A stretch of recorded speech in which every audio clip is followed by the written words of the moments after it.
नमस्कार दोस्तों। BPSC mains को ध्यान में रखते हुए पॉलिटी के अंतर्गत जितने भी इम्पोर्टेंट प्रश्न हैं उन सारे ही प्रश्नों को बारी बारी से कवर कराई जा रही है। आज इसी कड़ी में नेक्स्ट प्रश्न होगा, भारतीय संविधान की मूल संरचना के महत्व पर चर्चा कीजिए और इसका आलोचनात्मक परीक्षण कीजिए। अब यहाँ पे आंसर राइटिंग करते समय आपको तीन चीज़ों पे हमेशा ध्यान रखना होगा, इंट्रो पार्ट, बॉडी पार्ट और कंक्लूजन पार्ट। अगर हम लोग बात करें यहाँ पे इंट्रो पार्ट का, तो यहाँ पे बहुत ही प्रभावशाली भूमिका आपका होना चाहिए। जैसे कि प्रश्न पूछ रहा है कि भारतीय संविधान की मूल संरचना, अब जो भी बेसिक स्ट्रक्चर है उससे संबंधित चीज़ों को यहाँ पे लिख सकते हैं। खास करके जो कंट्रोवर्सी की स्थिति बनी रहती है सुप्रीम कोर्ट और यहाँ पे विधायिका के बीच, तो यहाँ पे दिखा सकते हैं 368 का प्रयोग करते हुए आप एक अच्छा खासा भूमिका आप बना सकते हैं।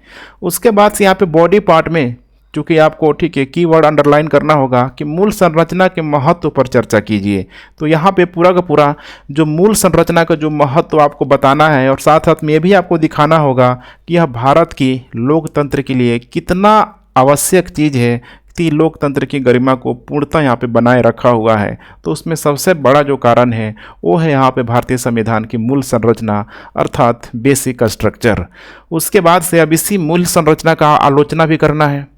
आलोचना का मतलब क्या है यहाँ पे, तो हमेशा ही देखेंगे जुडिशियरी और यहाँ पे लेजिस्लेटिव के बीच आरोप प्रत्याय का दौर लगा रहता है और इसमें यहाँ पे कुछ यहाँ पे जुडिशरी के द्वारा यहाँ पे अपने अधिकारों का अतिक्रमण किया जाता है। कुछ ऐसे डिसीजन यहाँ पे ले लिया जाता है जिसकी वजह से लेजिस्लेटिव के द्वारा यहाँ पे पूरी तरीके से उसका विरोध भी किया जाता है। तो यहाँ पे कोशिश करना है यहाँ पे कि कुछ एग्जाम्पल के माध्यम से, ध्यान रखिएगा, कुछ एग्जाम्पल के माध्यम से आप इसकी आलोचना भी कर लें चूँकि यहाँ पे बोल रहा है, और उसके बाद से यहाँ पे निष्कर्ष आपको बताना है। अब निष्कर्ष में आपको हमेशा दिखाना है खासकर जो पॉजिटिव चीज़ है मूल संरचना को लेके, तो यहाँ पे जो भी इसकी पॉजिटिव सकारात्मक बातें हैं वो ये मेंशन करें और थोड़ा बहुत आप इशारा भी कर ले सुप्रीम कोर्ट की तरफ, क्योंकि यहाँ पे आलोचनात्मक परीक्षण बोल रहा है। तो यहाँ पे ठीक है सुप्रीम कोर्ट को थोड़ा बहुत आप सजेशन भी दे सकते हैं, क्योंकि यहाँ पे कुछ अधिकारों को लेकर ऐसा लगता है कि सुप्रीम कोर्ट भी अपने अधिकारों का ठीक है कहीं ना कहीं यहाँ पे लोकतंत्र को बनाए रखने के लिए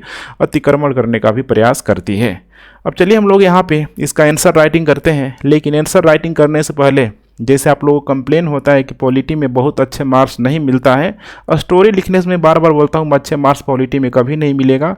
स्टोरी को विश्लेषण करना होता है और ये विश्लेषण करने का जो तरीका होता है वो यहाँ पे इम्पोर्टेंट जो भी आर्टिकल है, जो भी टॉपिक से यहाँ पे रिलेटेड आर्टिकल है, इसके अलावा जो भी इम्पोर्टेंट जो सुप्रीम कोर्ट का जो वर्डिक्ट है उसको लेके यहाँ पे सामंजस्य से बैठा के लिखेंगे तभी जाके होगा। तो चलिए मैं आप लोगों को लर्न कराता हूँ कि किस तरीके से आप एक इसका अच्छा आंसर राइटिंग कर सकते हैं। सबसे पहले हम लोग बात करते हैं यहाँ पे परिचय की। तो परिचय में यहाँ पे चूँकि शुरुआत ही करना है संविधान संशोधन से, और संविधान संशोधन की जो शक्ति दी गई है, चाहे हम लोग यहाँ पे बात कर ले संसद की, संसद भी कर सकता है, इसके अलावा राज्यों की जो विधानसभा है, राज्यों की जो विधानसभा है, इन दोनों के द्वारा ही यहाँ पे संविधान संशोधन किया जा सकता है। और यहाँ पे इन लोगों के द्वारा प्रयोग किया जाता है 368 आर्टिकल 368 का प्रयोग करके ये लोग संविधान संशोधन कर सकता है।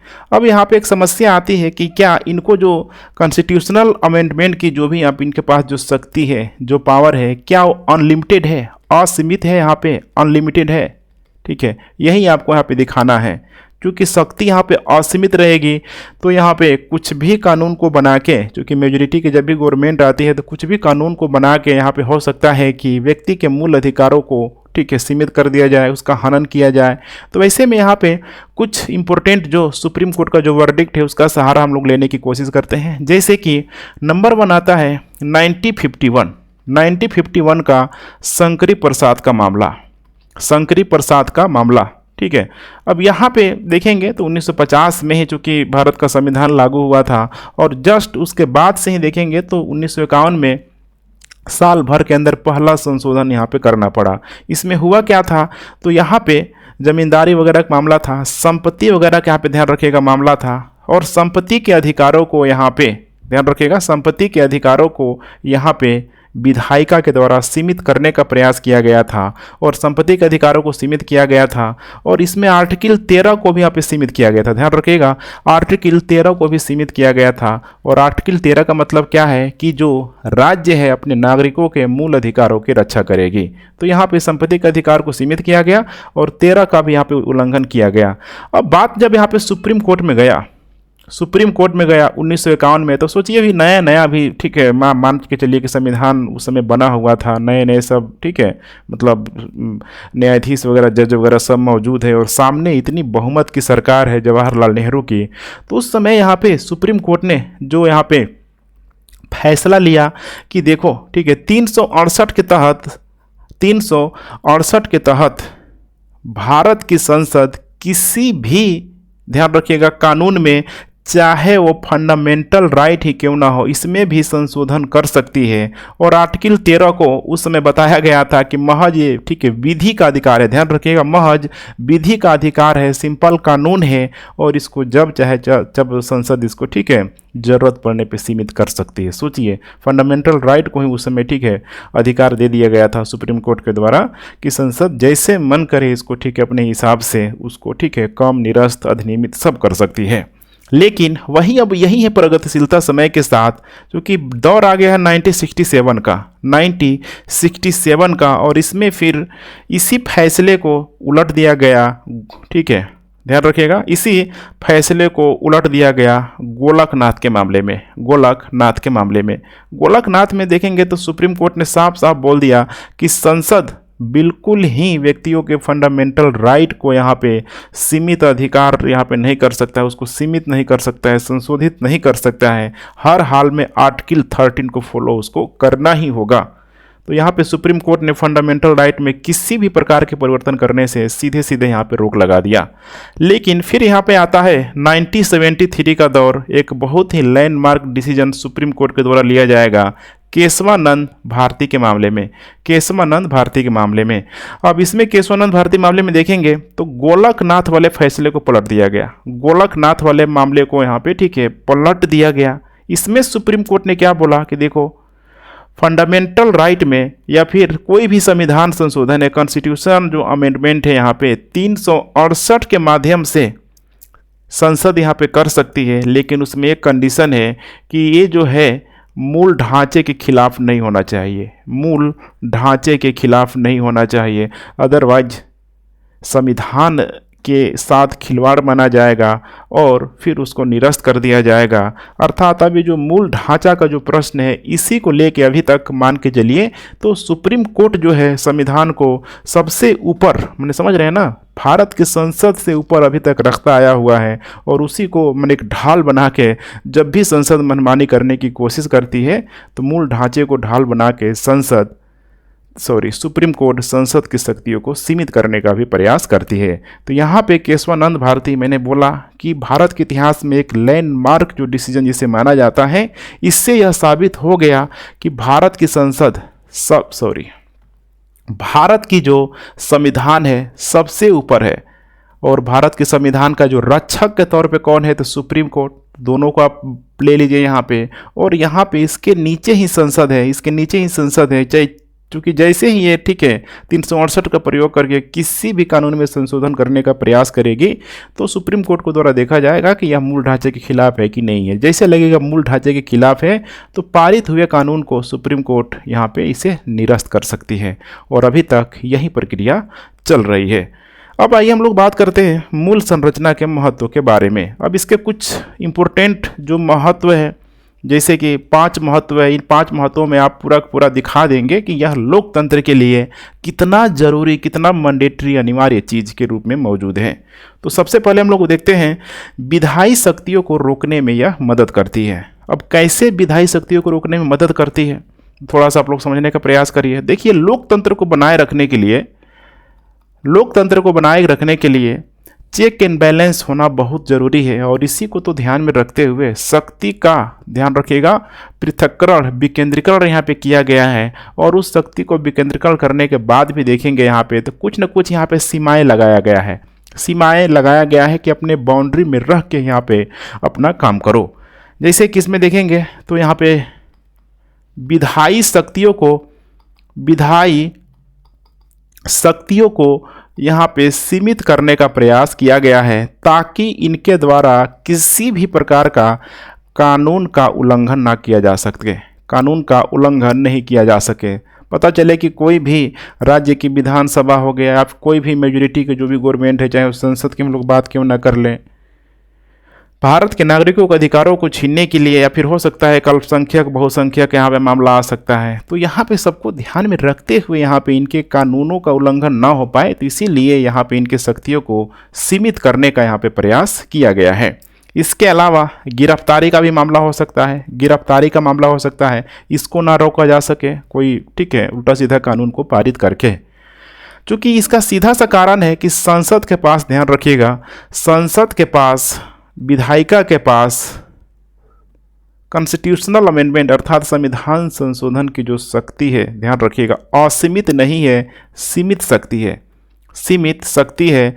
368 का तो ये लोग प्रयोग कर सकते हैं, लेकिन 368 का जो प्रयोग है इसको मनमाने तरीके से नहीं किया जा सकता है, मनमाने तरीके से नहीं किया जा सकता है। अभी मैंने बताया था केशवानंद भारती, चूँकि केशवानंद भारती में मूल ढांचा का सिद्धांत दे दिया गया है, जैसे मनमाना किया जाएगा सुप्रीम कोर्ट के द्वारा उस कानून को निरस्त कर दिया जाएगा।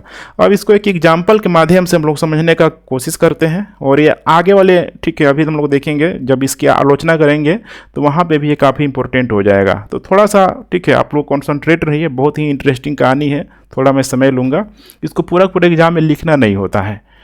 तो यहाँ पर एक एग्जाम्पल मैं लेता हूँ इंदिरा गांधी का, इंदिरा गांधी का। देखिए 1971 की यहाँ पे बात है। 1971 में जब चुनाव हुआ, 1971 में जब चुनाव हुआ तो माना जाता है कि जो कांग्रेस की जो सीट है, बरेली का होम सीट है, बरेली का होम सीट है। अब इसी बरेली की सीट में एक व्यक्ति ने इनको, ठीक है, चैलेंज दिया, जिनका नाम है राजनारायण, राजनारायण।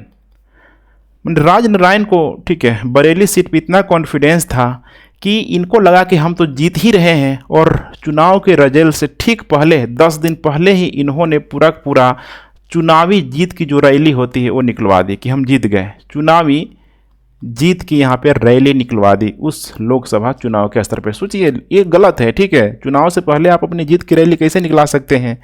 और हुआ ठीक इसके उल्टा। जब यहाँ पे रिजल्ट आया 1971 का, जब लोकसभा का जब रिजल्ट आया तो 1 लाख अधिक वोटों से इंदिरा गांधी को यहाँ पे, ठीक है, विजय मिला। अब राजनारायण को बहुत ही गहरा धक्का लगा। राजनारायण को लगा कि मेरे साथ क्या हुआ, जाति हुआ है, अर्थात इसमें धांधली का आरोप लगाया गया, धांधली का आरोप लगाया गया इंदिरा गांधी पे। और ये मामला कहाँ चला गया, सीधे, तो ध्यान रखिएगा, ये मामला सीधा चला गया हाई कोर्ट पे। तो उस समय था, या फिर आज भी है, Allahabad high court, Allahabad high court. अब इसी से देखेंगे इमरजेंसी का, ठीक है, दरवाज़ा भी खुलेगा, और भी बहुत सारा 39वां संविधान संशोधन भी आएगा। तो थोड़ा आप लोग समझने का प्रयास कीजिए। अब जैसे ही मामला इलाहाबाद हाई कोर्ट पे गया तो इलाहाबाद हाई कोर्ट ने यहाँ पे भ्रष्टाचार का आरोप लगाया, मैंने भ्रष्टाचार को लेकर यहाँ पे जांच करवाया, और बिल्कुल ये इलाहाबाद हाई कोर्ट ने इसको सही पाया। और जो यहाँ पे ये मामला चला गया था लगभग 1975 तक। 1975 में इलाहाबाद हाई कोर्ट ने 1971 का जो चुनाव हुआ था, अर्थात इंदिरा गांधी की जो उम्मीदवारी को लेके यहाँ पे, उनकी उम्मीदवारी को यहाँ पे रद्द कर दिया, ध्यान रखिएगा, रद्द कर दिया, और 6 लगभग साल का स्टे लगा दिया कि चुनाव यहाँ पे नहीं लड़ सकती है। सोचिए, इंदिरा गांधी पे। तो अब एक सवाल खड़ा होता है, तो फिर उसमें प्रधानमंत्री चेंज क्यों नहीं हुआ। तो देखिए, उनकी यहाँ पे उम्मीदवारी रद्द तो यहाँ पे जरूर हो गई, लेकिन आपको पता है कि कोई भी व्यक्ति प्रधानमंत्री बन सकता है 6 महीने के अंदर। उसको, ठीक है, अपनी हो सकता है कि, ठीक है, मतलब MP या लोकसभा या राज्यसभा का उसको मेंबरशिप यहाँ पे साबित करना होता है। लेकिन इसी दौरान ये मामला कहाँ चला गया, तो सुप्रीम कोर्ट में। ध्यान रखिएगा, सुप्रीम कोर्ट में मामला चला गया। मैं यहाँ पे थोड़ा डेट भी डाल देता हूँ। ये जो डिसीजन दिया गया लगभग 12 जून 1975 का है, 12 जून 1975 का है। और मामला अब कहाँ चला गया, सुप्रीम कोर्ट में यहाँ पे चला गया। सुप्रीम कोर्ट ने साफ साफ बोल दिया यहाँ पे कि ठीक है, जो भी इलाहाबाद हाई कोर्ट ने किया है हम उस पर स्टे लगाते हैं क्योंकि सुप्रीम कोर्ट का उसमें ध्यान रखिएगा छुट्टी चल रहा था। तो हाई कोर्ट वाले मामले को स्टे लगा दिया और बोला कि कोई दिक्कत नहीं है, जो पीएम यहाँ पे इंदिरा गांधी बने रह सकती है, ध्यान रखिएगा पीएम इंदिरा गांधी बने रह सकती है, लेकिन लोकसभा में कोई भी यहाँ पे मतदान होगा उस पर भाग नहीं ले सकती है। अब यही दौर यहाँ पे था, पीएम थी ही इंदिरा गांधी, और फिर वो दिन आता है 25 जून 1975 का, 25 जून 1975 का दिन आता है, और इसी के माध्यम से अगर देखा जाए, ठीक है, तो इंदिरा गांधी के द्वारा ध्यान रखिएगा इमरजेंसी लगा दिया गया, आपको पता ही है। अब इसी इमरजेंसी में देखेंगे तो 1975 में भी यहाँ पे 39वां संविधान संशोधन यहाँ पे करने का प्रयास किया गया और इसमें इंदिरा गांधी सफल भी रही। इसमें क्या था कि चुनाव मामला से संबंधित था, चुनाव। इंदिरा गांधी ने इसमें जो संशोधन करवाया कि जैसे राष्ट्रपति का चुनाव है, उपराष्ट्रपति का चुनाव है, या फिर स्पीकर का चुनाव है, प्रधानमंत्री का चुनाव है, इसमें चुनाव में, ठीक है, किसी भी प्रकार की इसकी जो चुनौती है ध्यान रखिएगा सुप्रीम कोर्ट में नहीं दी जा सकती है। अब ये मामला कहाँ चला गया, फिर से ये मामला आ गया सुप्रीम कोर्ट में। और जब चुनौती नहीं दी जा सकती है तो बड़े मजे की बात, जो इलाहाबाद हाई कोर्ट था, इलाहाबाद हाई कोर्ट ने इसको अप्रूव कर दिया कि बिल्कुल सही है ये। अब सुप्रीम कोर्ट में मामला जैसे आया तो वहीं सुप्रीम कोर्ट ने यहाँ पे फिर से वहीं केशवानंद वाला भारती का मामला लिया यहाँ पे 1973 में, चूंकि ऑलरेडी आ चुका था 1973 में। केशवानंद भारती कोटि का आधार बना के सुप्रीम कोर्ट ने सीधे 39वां संविधान संशोधन को खारिज कर दिया कि यह, ध्यान रखिएगा, यह हम संविधान के मूल ढांचे के खिलाफ है। तो यहाँ पे आपको एक एग्जाम्पल के माध्यम से इतनी बातों को नहीं लिखना है, लेकिन आपको कुल मिला के यह बताने की कोशिश करना है कि विधायी शक्तियों को, ध्यान रखिएगा, रोकने में क्या करती है, मदद मिलती है, जैसा इंदिरा गांधी के द्वारा अतिक्रमण करने का प्रयास किया गया था।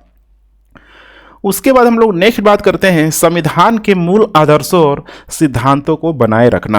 अब संविधान का जो मूल आदर्श और सिद्धांत क्या है, सिंपल चीज़ है यहाँ पे, समाजवादी, या फिर आप कह सकते हैं कि लोकतांत्रिक, गणराज्य, संप्रभुता, बंधुत्वता, यही माना जाता है। कुछ जो की टर्म है यहाँ पे, संविधान का मूल, ध्यान रखिएगा, मूल आधार है, और इसी मूल आधार को यहाँ पे संविधान के द्वारा या फिर सुप्रीम कोर्ट के द्वारा संरक्षित करने का यहाँ पे प्रयास किया जाता है। और इस मामले में देखेंगे तो भारत का जो सुप्रीम कोर्ट है अभी तक शानदार काम करता हुआ नजर आया हुआ है, ठीक है, इस पे बिल्कुल एक खरा उतरा है। और इसी मतलब खरा पे उतरने के लिए आगे चल के सुप्रीम कोर्ट ने क्या लाया, जुडिशियल एक्टिविज्म, अर्थात न्यायिक पुनर्व्याख्या का सिद्धांत यहाँ पे लाया गया कि पहले, ठीक है, अगर कोई भी डिसीजन सुप्रीम कोर्ट के द्वारा दिया गया है तो उस डिसीजन को पलटा जा सकता है। ऑलरेडी मैंने समझा दिया है, शंकरी प्रसाद, गोलकनाथ, केशवानंद भारती, आगे फिर मिनर्वा मिल्स वाला मामला आएगा। तो यहाँ पे बहुत शानदार कह सकते हैं कि प्रोग्रेसिव जो अप्रोच है हमेशा सुप्रीम कोर्ट के द्वारा अपनाया जाता है। उसके बाद से जो भी बेसिक जो स्ट्रक्चर है या फिर मूल संरचना है, इसका प्रयोग हमेशा ही सुप्रीम कोर्ट करती है, क्योंकि इसी के माध्यम से देखेंगे, बेसिक स्ट्रक्चर के माध्यम से देखेंगे तो अभी भी संविधान की सर्वोच्चता बनी हुई है। भारतीय राजनीति की जो, ठीक है, सोवरेनिटी कह सकते हैं, बनी हुई है पूरी तरीके से।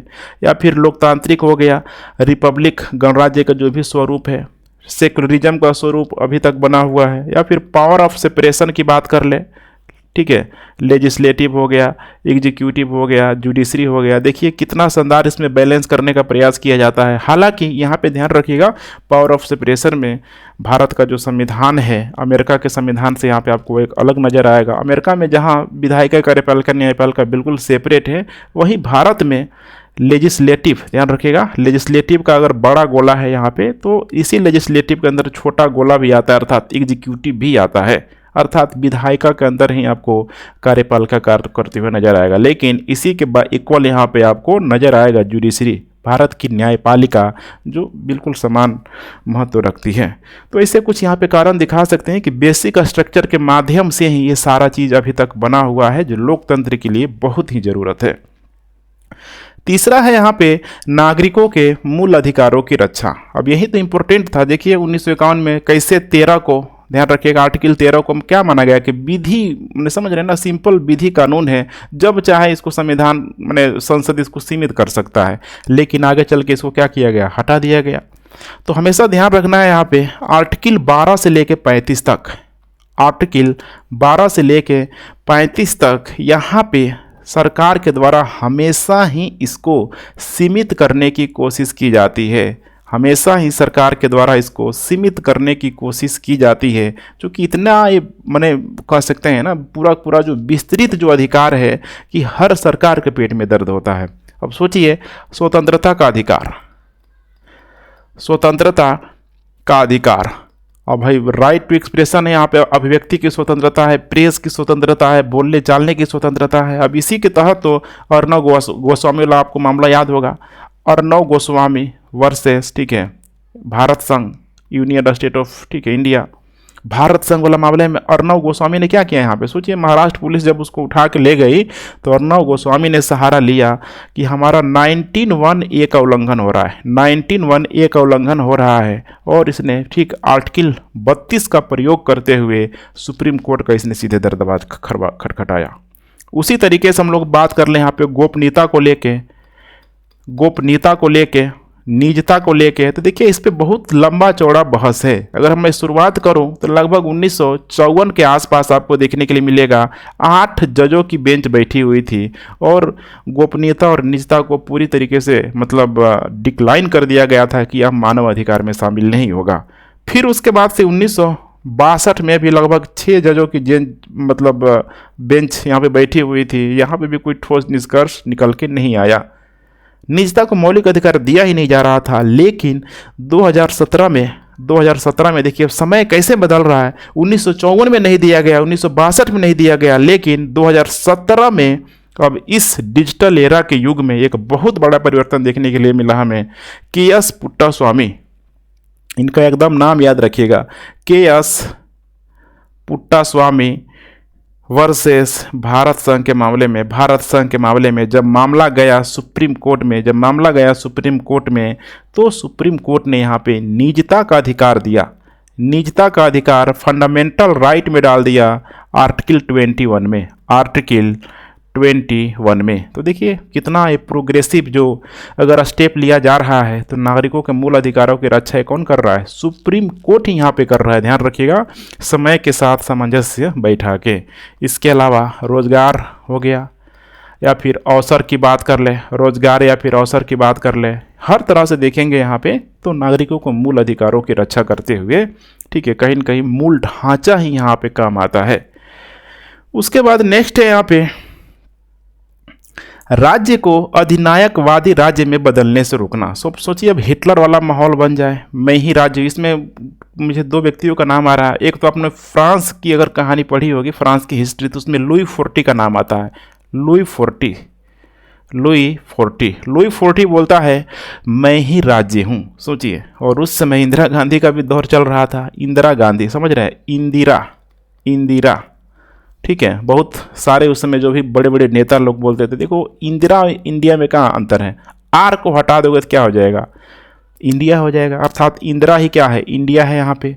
तो अब उस समय अगर देखिए 1975 में अगर स्टे नहीं लगाता सुप्रीम कोर्ट, तो फिर तो हो जाता चुनाव संबंधी। आजकल राष्ट्रपति उपराष्ट्रपति का चुनाव होता है, प्रधानमंत्री का चुनाव होता है, कोई जैसे भी जीत जाता, धांधले भ्रष्टाचार, क्या उसका देखिए हो पाता, कुछ समस्या होती। अधिनायकवादी राज्य जैसी समस्या यहाँ पे आने लगती है और इसको रोकने का प्रयास करता है। जैसे कि इसमें हम लोग नंबर 1 बात करें, सत्ता का वास्तविक पृथक्करण, power of separation, power of separation, सत्ता का वास्तविक पृथक्करण। यहाँ पे देखेंगे भारत के संदर्भ में जुडिशरी बिल्कुल सेपरेट है एग्जीक्यूटिव और लेजिस्लेटिव से, इन दोनों से जुडिशरी आपको स्वतंत्र दिखाई देगा, ताकि किसी भी प्रकार का इस पे हस्तक्षेप यहाँ पे नहीं हो पाए। अब यहाँ पे एक चीज़ और आपको ध्यान रखना है, कि आर्टिकल जो 368 आर्टिकल 368 का प्रयोग करके, ध्यान से देखते चलिए, जो होता है ना 368 का जो प्रयोग करके संविधान संशोधन जो किया जा सकता है, अब ऐसा नहीं है कि ये किसी भी हिस्से में कर सकता है, किसी भी हिस्से में संविधान संशोधन इसके माध्यम से किया जा सकता है, ऐसा बिल्कुल क्या है, नहीं है। क्योंकि अगर ऐसा परमिशन होता तो फिर से राज्य कैसा हो जाता, अधिनायकवादी हो जाता, समस्या होता। लेकिन बार बार 368 में जब भी कोई भी विधायिका संशोधन करने का प्रयास करती है तो वह केशवानंद भारती केस को हमेशा याद रख के चलती है कि कहीं सुप्रीम कोर्ट को लग गया कि मूल ढांचे के खिलाफ नहीं है तो समस्या होगी ही होगी। अब इसी को लेके मुझे एक देश का संविधान याद आता है, हालांकि लिखित जो, ठीक है, प्रत्यक्ष रूप से संविधान नहीं है, ब्रिटेन का। ब्रिटेन का संविधान को लेके क्या बोला जाता है, सोचिए कि ब्रिटेन का संविधान एक महिला को पुरुष और पुरुष को महिला बनाने के अलावा ब्रिटेन में कुछ भी करने के लिए तैयार है, कुछ भी कर सकती है ब्रिटेन में। लेकिन वहीं भारत का संविधान ऐसा नहीं है, अर्थात संविधान चाहे तो किसी भी हिस्से में संशोधन कर तो सकती है, लेकिन उसकी जो मूल जो ढांचा है बिल्कुल संविधान के अनुरूप होना चाहिए। अब इसी केशवानंद भारती को लेके संविधान भी परेशान रहता है कि आखिर ये मूल ढांचा है क्या, आखिर ये मूल ढांचा, बेसिक स्ट्रक्चर यहाँ पे क्या है यहाँ पे। तो इसमें एक, ठीक है, जो भूतपूर्व जो न्यायाधीश थे इनकी मृत्यु हो चुकी है लगभग 2008 में इनकी मृत्यु हो गई है। बहुत फेमस नाम है वाई.बी. चंद्रचूड़, ध्यान रखिएगा, वाई.बी. चंद्रचूड़। इनके द्वारा यह बतलाने का प्रयास किया गया कि देखो मूल ढांचा का मतलब है, ठीक है, संप्रभु, सोवरेनिटी, लोकतांत्रिक रिपब्लिक, लोकतांत्रिक गणराज्य, धर्मनिरपेक्षता, सेक्युलरिज्म, कानून का शासन, ध्यान रखिएगा, कानून का शासन, इसके अलावा, ठीक है, धर्म की स्वतंत्रता का आधार, और यकीन मानिए ये 2008 से पहले दिया गया था और अभी ये जो मूल ढांचा का जो व्यापक जो दायरा है ये आपको बढ़ता हुआ एकदम मिलेगा, ठीक है। काफ़ी लगभग इसमें 22-24 जो कानूनों को शामिल किया गया है, जो मजाल नहीं है कि इस मूल ढांचे के खिलाफ संसद भी भारत का जा सके। उसके बाद 5वां नंबर में है संविधान की भावना की रक्षा और संरक्षण में क्या करना, मदद करना। देखिए यहाँ पे बिल्कुल जो संविधान है अनमोल विरासत के रूप में मौजूद है, अनमोल विरासत, और जो भी विरासत है इस विरासत को किसी भी हद पे, ठीक है, इसको नष्ट नहीं किया जा सकता है, किसी न किसी रूप में ये विरासत रहता ही रहता है। और ये आपको देखने के लिए मिल जाएगा प्रस्तावना में, ध्यान रखिएगा, प्रस्तावना में, मैंने प्रस्तावना सोचिए केवल 63 शब्द है और ये 63 शब्द मतलब गोल्डन वर्ड है यहाँ पे, ध्यान रखिएगा, 63 शब्द जो गोल्डन वर्ड है, पूरा एक एक शब्द का यहाँ पे मतलब है यहाँ पे। और यहाँ पे, ठीक है, जो भी समझ रहे हैं ना कि भारत के लोगों के लिए एक एक वाक्य पूरी तरीके से समर्पित है, एक एक वाक्य जो है भारत के लिए यहाँ पे समर्पित है। अब इसका सबसे बड़ा जो एग्जाम्पल हमें देखने के लिए मिलता है गोलकनाथ। अब गोलकनाथ में देखिए सुप्रीम कोर्ट ने क्या बोला कि फंडामेंटल राइट में संशोधन नहीं हो सकता है। अब प्रस्तावना में फंडामेंटल राइट से संबंध यहाँ पे कैसे हो सकता है, तो अभी, ठीक है, जगमोहन रेड्डी के द्वारा बताने की कोशिश भी किया गया। संविधान की प्रस्तावना को ध्यान में रखते हुए इनके द्वारा मूल अधिकारों की बातों को यहाँ पे रखा गया कि दोनों में कितना सिमिलरिटी है। जैसे कि संप्रभु डेमोक्रेटिक रिपब्लिक, न्याय हो गया, हम लोग जस्टिस की बात करते हैं, चाहे वो इकोनॉमिक हो, सोशल हो, चाहे वो पॉलिटिकल हो, या फिर हम लोग फ्रीडम ऑफ एक्सप्रेशन की बात कर लें, चाहे हम लोग अवसर की समानता की बात कर लें, तीनों ही दृष्टिकोण से देखेंगे तो संविधान की भावना की रक्षा और संरक्षण करने में जो मदद कर रहा है उसका अहम रोल है, चाहे हम लोग मूल ढांचे की बात कर लें या फिर प्रस्तावना की बात कर लें। इसके अलावा यहाँ पे नेक्स्ट आप लोग यहाँ पे देखने का प्रयास कीजिए, ठीक है, इसका मूल संरचना का, ठीक है, आलोचनात्मक परीक्षण। चूंकि ये क्वेश्चन का ध्यान रखिएगा, ये दूसरा पार्ट है, ठीक है, क्वेश्चन का ये दूसरा पार्ट है, ठीक है। तो 5 चीज़ों को हमने देख लिया। मूल संरचना का आलोचनात्मक परीक्षण करना है। अब थोड़ा सा आप लोग समझने का इसको प्रयास कीजिए। अब आलोचना जब भी करना है ना आपको, तो यहाँ पे फिर मैं बताता हूँ कि कुछ जो भी एग्जाम्पल है, एग्जाम्पल आपको देना होगा कि आखिर इसकी आलोचना क्यों की जाती है, किस मामले में की जाती है। ठीक है, जो भी इम्पोर्टेंट जो फैसला है सुप्रीम कोर्ट के द्वारा, चूंकि वो फैसला ही अगर ठीक है पूरी तरीके से अगर देखा जाए तो संसद के पेट में अगर दर्द पैदा कर रहा है तो फिर वो कहीं ना कहीं यहाँ पे आलोचना हो जाएगा। तो यहाँ पे आपको बताने की कोशिश करना है कि लोकतंत्र को बचाने के लिए सुप्रीम कोर्ट को इस टाइप का फैसला कभी कभी लेना ही पड़ता है। जैसे यहाँ पे देख पा रहे हैं 4 पॉइंट इसमें मैंने शामिल किया है। चलिए चारों को हम लोग देख लेते हैं। नंबर 1 है यहाँ पे संविधान में, ध्यान रखिएगा, कहीं उल्लेख इसका नहीं किया गया, अर्थात मूल संरचना बेसिक स्ट्रक्चर का संविधान में कहीं उल्लेख नहीं किया गया है और इसी को लेके इसकी आलोचना की जाती है, इसी को लेके इसकी आलोचना की जाती है। आलोचना की जाती है कि इस सिद्धांत का संविधान में, भारत के संविधान में कोई भी इसका भाषाई आधार नहीं है, इस तरह का शब्द का प्रयोग ही नहीं किया गया है, तो फिर आखिर ये सुप्रीम कोर्ट मनमानी क्यों करती है। दूसरा आलोचना इसी में देखते चलिए, कोई भी कानून, ध्यान रखिएगा, कोई कानूनी या फिर संवैधानिक इसका आधार हमें दिखाई नहीं देता है, कोई कानूनी या इसका संवैधानिक आधार हमें दिखाई नहीं देता है, आधार दिखाई नहीं देता है। बस इसमें क्रिटिसाइज किया जाता है कि केशवानंद भारती जो एक लैंडमार्क डिसीजन के रूप में ही यहाँ पे ठीक है फैसला लिया गया है और अभी तक जितने भी मतलब जो सुप्रीम कोर्ट के जो चीफ ऑफ जस्टिस है सब इसी फैसले को मान के यहाँ पे चलते हुए हैं। ठीक है, और इसी के माध्यम से अदालत, ठीक है, अदालत ध्यान रखिएगा अपना फैसला सुनाती है। अब इससे समस्या क्या है, तो भाई अब जो भी लैंडमार्क डिसीजन दिया गया उस समय दिया गया था, इसकी प्रासंगिकता भी है, लेकिन वर्तमान में अब इसको ध्यान में रख के अगर कोई भी जज दे रहा है तो क्या पता वो फैसला सही ही हो, गलत भी हो सकता है। इसीलिए यहाँ पे क्रिटिसाइज किया जाता है कि न्यायाधीशों के व्यक्तिगत क्षमता के अनुसार इसको छोड़ दिया गया है, न्यायाधीशों के व्यक्तिगत क्षमता के अनुसार इसको छोड़ दिया गया। अर्थात अगर कोई न्यायाधीश किसी भी सरकार से अगर खफा है, किसी व्यक्ति से खफा है, तो फिर वो ठीक है इसी मूल ढांचा को आधार बना के उसके निरस्त भी कर सकती है। वैसे ही यहाँ पे एक छोटा सा एग्जांपल आपको देने की कोशिश करना है, इंदिरा गांधी का मामला, इंदिरा गांधी वाला मामला भी आपको यहाँ पे देने की कोशिश करना है कि कैसे यहाँ पे इंदिरा गांधी ने, मैंने बताया था अभी आपको कि 39वां संविधान संशोधन यहाँ पे किया हुआ था, 39वां संविधान संशोधन यहाँ पे किया हुआ था। ठीक है, जो चुनाव का जो दौर था उसको जो भी कहानी था थोड़ा बहुत आप यहाँ पे डाल सकते हैं। ठीक है, दूसरा हम लोग बात करते हैं शक्ति के पृथक्करण की अवधारणा को कमजोर करना, अर्थात किस प्रकार से बेसिक स्ट्रक्चर शक्ति के पृथक्करण की अवधारणा को कमजोर कर रहा है। इसमें यहाँ पे नाम लिया था BR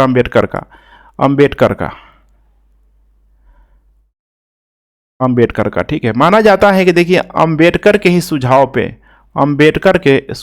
पे ही यहाँ पे डीपीएसपी पे जो कि लोक कल्याणकारी राज्य की अवधारणा को यह प्रस्तुत करता है। डीपीएसपी में आर्टिकल 50 यहाँ पे ऐड किया गया,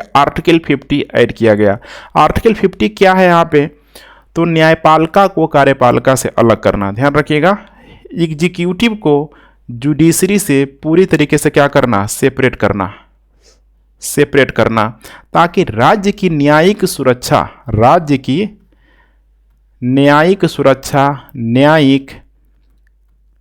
सुरक्षा सुनिश्चित हो सके, राज्य की न्यायिक सुरक्षा पूरी तरीके से यहाँ पे सुनिश्चित हो सके। दूसरा यहाँ पे एग्जाम्पल आप दे सकते हैं गोलकनाथ का।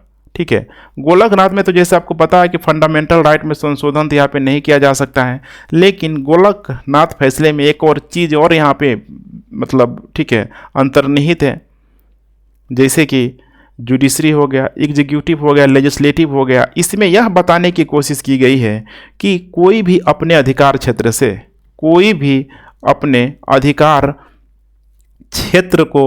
क्षेत्र से बाहर फैसला नहीं लेगा, ध्यान रखिएगा, और उसके लिए ठीक है किसी भी प्रकार का मतलब होता है ना, मतलब शक्तियों का मिसयूज यहाँ पे नहीं करेगा, जैसे जुडिशरी आ जाए एग्जीक्यूटिव के क्षेत्र में, जुडिशरी चला जाए लेजिस्लेटिव के क्षेत्र में, तो यहाँ पे पावर ऑफ सेपरेशन बिल्कुल ही क्या होना चाहिए, बैलेंस होना चाहिए। ये गोलकनाथ मामले में भी आया हुआ था। अब एक अच्छा एग्जाम्पल है, जैसे करंट से आप लोग जोड़ लीजिएगा इसको, दिल्ली। दिल्ली में देखिए यहाँ पे दिवाली के समय यहाँ पे पटाखे पे प्रतिबंध लेके होता है, पटाखे पे प्रतिबंध लेके यहाँ पे किया जाता है। अब सोचिए दिल्ली में जबकि यहाँ पे ठीक है सरकार है यहाँ की, तो अगर पटाखे पे अगर प्रतिबंध करना होता तो यहाँ पे राज्य करेगी, ध्यान रखिएगा राज्य करेगी। लेकिन यहाँ पे यही क्रिटिसाइज किया जाता है सुप्रीम कोर्ट का कि सुप्रीम कोर्ट यहाँ पे, ध्यान रखिएगा, सुप्रीम जो कोर्ट है यहाँ पे डायरेक्ट यहाँ पे कानून बनाती है और लोगों की भावनाओं से खेलने की कोशिश करती है कि भाई पटाखे पूरी तरीके से क्या है, बैन है। जबकि अधिकार किसका होना चाहिए, सरकार के पास होना चाहिए। कानून बनाने की शक्ति सरकार के पास है, ना कि न्यायपालिका के पास। अब यही सुप्रीम कोर्ट बोलती है ना, तो कि तुम अपने तो वोट बैंक के चक्कर में पटाखे को बैन नहीं करोगे। अगर सरकार बैन करने लग गई तो पटाखे, जो कि ठीक है दिवाली में हिंदू धर्म संबंधित चीज़ें हैं, तो फिर लोग तुमको वोट नहीं देंगे। और लोग यहाँ पे जहर से मर रहे हैं, वहीं लोग पटाखे छोड़ रहे हैं, जहर से भी मर रहे हैं। तो फिर हमें लोकतांत्रिक प्रक्रिया को बनाए रखने के लिए हमें ये कदम उठाना होगा, ठीक है। तो यहाँ पे थोड़ा आलोचना में, ठीक है, आलोचना तो करना ही करना है, लेकिन कहीं कहीं आपको ठीक है एज ए कंक्लूजन के तौर पर थोड़ा बहुत चीज़ों को शामिल करते चलना है। तीसरा यहाँ पे चीज़ है न्यायिक सक्रियता के बजाय न्यायिक उल्लंघन। अब यहाँ पे इसका मतलब क्या है कि माना जाता है कि सुप्रीम कोर्ट कई जगह, मतलब कितने जगह यहाँ पे जुडिशियल एक्टिविज्म का सहारा लेता है, किसके लिए, न्यायिक उल्लंघन के लिए। जैसे यहाँ पे कुछ एग्जाम्पल यहाँ पे दिखा देना है, जैसे सड़क सुरक्षा को लेके आए दिन देखिए यहाँ पे सड़क सुरक्षा से संबंधित कितने लोग यहाँ पे मारे जाते हैं। तो सड़क सुरक्षा को लेके कितने बार यहाँ पे PIL यहाँ पे दायर किया गया, जनहित याचिका यहाँ पे मतलब सुप्रीम कोर्ट को सुनवाई करनी पड़ी। और यहाँ पे सड़क सुरक्षा को लेके ठीक है सुप्रीम कोर्ट ने पाया कि इसका सबसे बड़ा जो कारण है वो है यहाँ पे शराब, ठीक है। शराब पी के लोग, ठीक है, सड़क में मतलब गाड़ियाँ वगैरह चलाते हैं, एक्सीडेंट हो जाता है, लोग मर जाते हैं। तो यहाँ पे सुप्रीम कोर्ट ने शराब को लेकर एक बहुत बड़ा डिसीजन लिया। जैसे कि वो डिसीजन है कि अगर नेशनल हाईवे है या फिर स्टेट हाईवे है, नेशनल हाईवे और स्टेट हाईवे है, अगर इससे 500 मीटर की दूरी में, अगर 500 मीटर की दूरी में, ठीक है, शराब विक्रेता वाला कोई भी दुकान हो, चाहे वो खुदरा दुकान हो, चाहे वो होटल हो, चाहे वो रेस्तरां हो, चाहे वो बार ही क्यों ना हो, इन सारे ही जगहों पे 500 मीटर के दायरे में, ध्यान रखिएगा, नेशनल हाईवे और स्टेट हाईवे के 500 मीटर के दायरे पे शराब क्या हो जाएगा, प्रतिबंधित हो जाएगा। अब इसको लेके माना जाता है यहाँ पे कि यह एक अनावश्यक हस्तक्षेप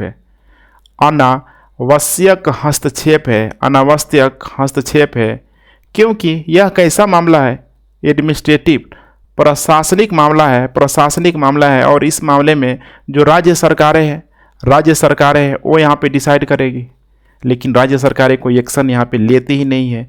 फिर से समस्या हो जाता है जुडिशरी और यहाँ पे जो लेजिस्लेटिव के बीच टकराव, संघर्ष। फिर जहाँ पे जुडिशरी यही बोलेगा वोट बैंक के चक्कर में तुम शराब बंद करोगे नहीं, कड़ा एक्शन लोगे नहीं, तो वो चीज़ हमें करना पड़ेगा लोकतंत्र को बचाने के लिए, मानव अधिकारों को बचाने के लिए, क्योंकि हर एक व्यक्ति को फंडामेंटल राइट में, ध्यान रखिएगा, ठीक है, हमने समझ रहे हैं ना, गरिमापूर्ण जीवन जीने का अधिकार है, उसको मौत के मुंह में यहाँ पे ढकेला नहीं जा सकता है।